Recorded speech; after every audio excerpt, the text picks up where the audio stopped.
ചക്കാമ്പുഴ പള്ളിക്ക് സമീപം നിർമ്മിച്ച വെയിറ്റിംഗ് ഷെഡിനെതിരായി ഉയരുന്ന ആരോപണങ്ങൾ അടിസ്ഥാനരഹിതമാണെന്ന് സ്ഥലമുടമ മേരി സ്റ്റീഫൻ പറഞ്ഞു.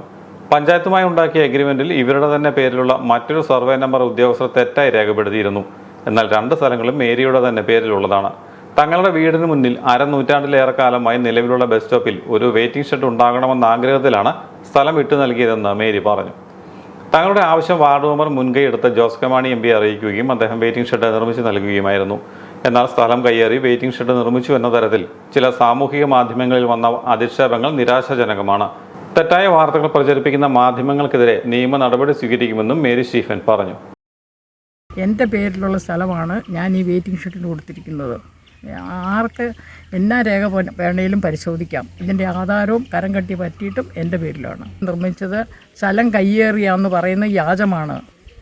ഇനി ഇത് ആരെങ്കിലും പറഞ്ഞാൽ ഞാൻ മാനനഷ്ട കേസ് കൊടുക്കും. ഇലക്ഷൻ മുന്നിൽ കണ്ട ചിലർ നടത്തുന്ന ഇത്തരം തെറ്റായ പ്രചരണങ്ങൾ വേദനാജനകമാണെന്ന് വാർഡ് മെമ്പർ വത്സമ്മ തങ്കച്ചൻ പറഞ്ഞു.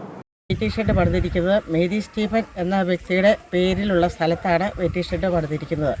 എല്ലാവിധ രേഖകളോടും കൂടിയാണ് ഈ വെയിറ്റിംഗ് ഷെഡ് പണിതിരിക്കുന്നത്. പക്ഷേ കള്ളപ്രചരണവും വ്യാജപ്രചരണവും നടത്തി ഈ വെയിറ്റിംഗ് ഷെഡ് പൊളിപ്പിക്കണമെന്ന് പറഞ്ഞുകൊണ്ട് പല രീതിയിലുള്ള വാർത്തകൾ ഇറക്കുന്നുണ്ട്. പക്ഷേ ഒരു ഇലക്ഷൻ വരുമ്പോൾ മുന്നോടിയായിട്ട് ഇതുകൂട്ട് വ്യാജപ്രചരണം നടത്തുന്നവർക്കെതിരെ കേസ് നടത്തും.